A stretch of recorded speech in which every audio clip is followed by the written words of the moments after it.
thank you very much. It's indeed an honor to be here. I'm really blessed today to be with you and to share Texas with those of you who don't live here every day. I'm just blessed in multiple ways. Not only to be with men and women who value human life, standing united to protect our nation's most vulnerable citizens, the unborn, but I also stand before you today as a first-time grandfather.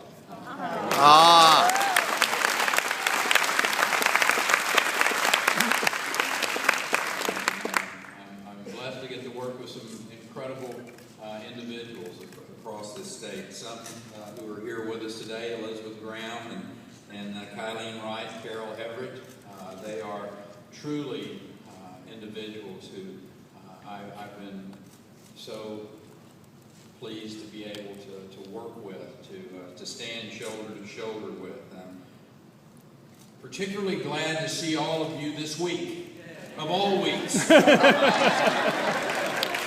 you all here as we witnessed the very extremes that the pro-abortion forces will resort to in order to further their cause. They demonstrated that even if they lose at the ballot box, even if they come up short in attempts to stall on the Senate floor, they'll resort to mob tactics to force their minority agenda on the people of Texas. And I'm all about honest, open debate. Parliamentary tactics are certainly nothing new. But what we witnessed Tuesday was nothing more than the hijacking of the democratic process.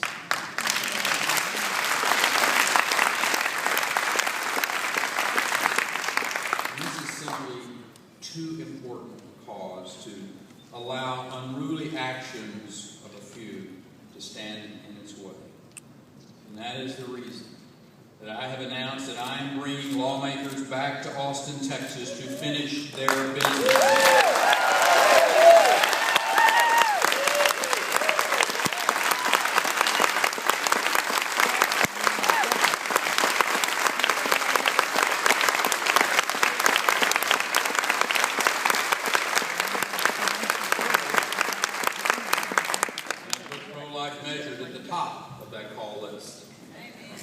You know, in the 4 decades since Roe v. Wade, more than 50 million babies have lost their chance at life.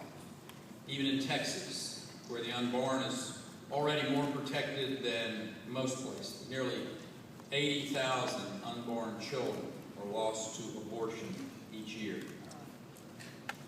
Every time I hear that statistic, it breaks my heart.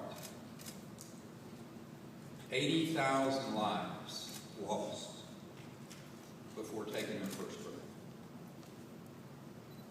Some have tried to make this a partisan issue, but this isn't a partisan issue. This is a civil rights issue.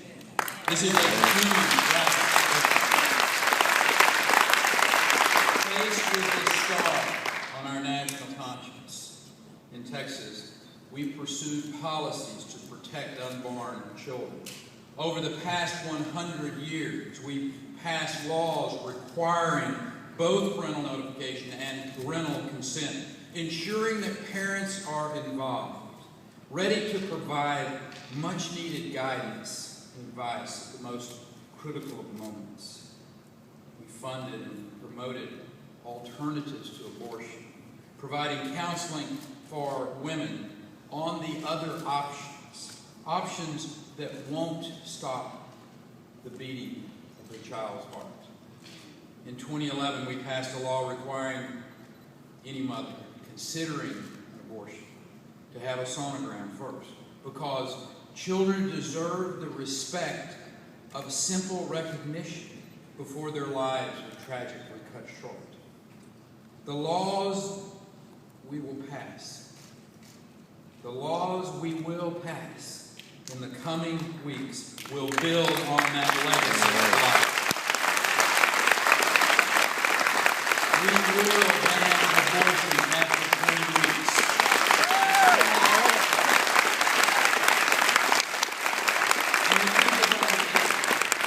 makes sense considering the growing number of healthy, happy children who are born prematurely at the same early gestation that our laws allow abortion. In fact, one of the laws that we passed during the regular session improved the quality of our neonatal intensive care units throughout Texas, treating children not much older than that 20 weeks. You know, it makes zero sense. After the second most common surgical procedure in the United States is done at clinics that are not held to the same standards as other surgical facilities. They say that adopting these laws will lead to the closure of most abortion clinics in Texas. But the majority of Texas lawmakers agree that any patient should have the expectation that facilities being used for a procedure are up to standards, and that when there's an emergency, when an emergency situation arises, they can receive the care that they need. If the abortion industry decides that the expense of running clean, safe facilities outweighs the money that they can make, that's entirely their call.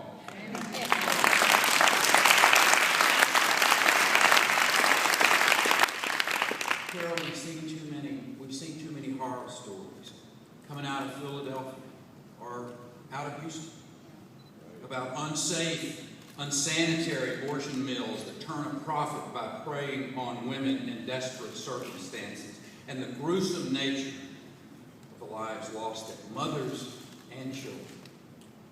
It's important to remember that as a state, while we are under an obligation to protect the health and safety of people who live here, we are under no obligation to make things easier for the abortionists.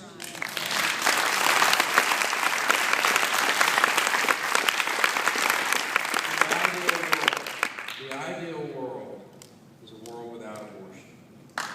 Amen. Until then, however, devoted Texans across our state, from Dallas to San Antonio and all points in between, are forming organizations. They're founding life centers to give women and the children that they carry a chance at a new life. They help women who might think there's no other way out see that there are options, better options, than stopping the beating heart of their child. Already, these individuals and their organizations have made a huge impact, a huge difference in the lives throughout Texas, helping families realize God's greatest gift, and that is the love of a child. You know, in the course of my travels and conversations with folks in this state and beyond the borders of Texas, I can't tell you how many people that I've met that dealing with the heartbreak of childlessness, of the frustration of not being able to be a parent. That's why we must work harder to connect those individuals, those couples who so deeply desire children, with those mothers whom the prospect of parenthood is just too much to bear. That is what we mean when we talk about the culture of life. Not just in Texas, but all across this country. Yes, many children are born into difficult circumstances, but there is no such thing as an unwanted child. Amen.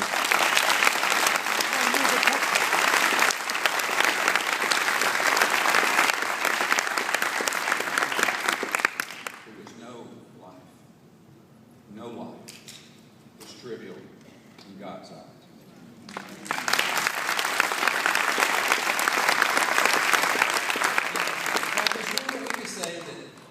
Children born into the worst of circumstances can't grow to live successful lives.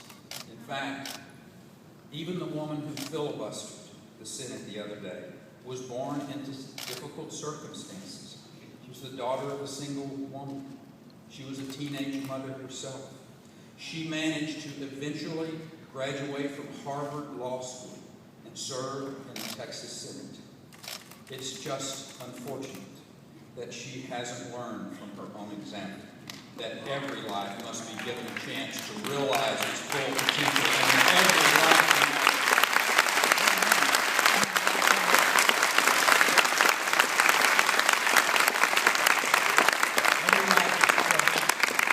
our founding fathers understood that. That's why they affirmed the right to life in the Declaration of Independence, listing it ahead of liberty and the pursuit of happiness. As our forefathers correctly understood, life is nothing less than a gift from God. And defending that right is a calling worthy of our best. That's why we work so hard to protect all of God's children. There is no higher calling or more basic standard than that. I wish I could say, Professor, that we're reaching the end of our struggle. But the events of the last few days only underscore that we face continued challenges. And I'm proud of each of you. I'm proud of you for being here. I'm proud of you for standing up for life. In doing so, you reap the scorn of the abortion lobby and the disdain of the forces of secularism. But it is a just cause and an important calling. And it is the least that we could do for the memory of the 50 million who have been robbed of life. Over the past few days, the world has seen images of the Texas Capitol filled with pro-abortion activists, screaming, cheering, drowning out the elected officials. Going forward, we have to match their intensity, but do it with grace and civility and the dignity that our cause deserves.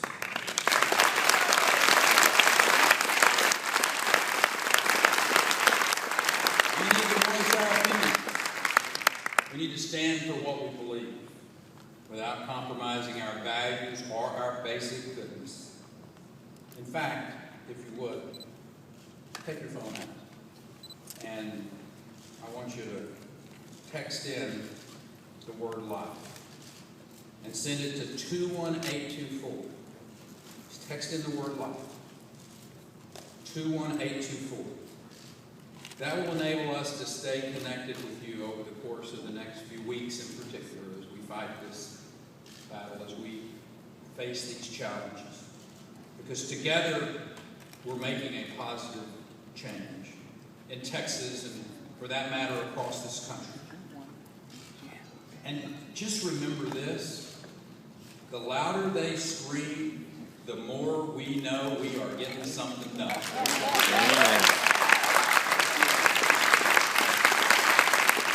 So until the day that Roe v. Wade is nothing more but a shameful footnote in our nation's history books, we will not give up the good fight. God bless you, and through you may God continue to bless this great country. Thank you. Amen.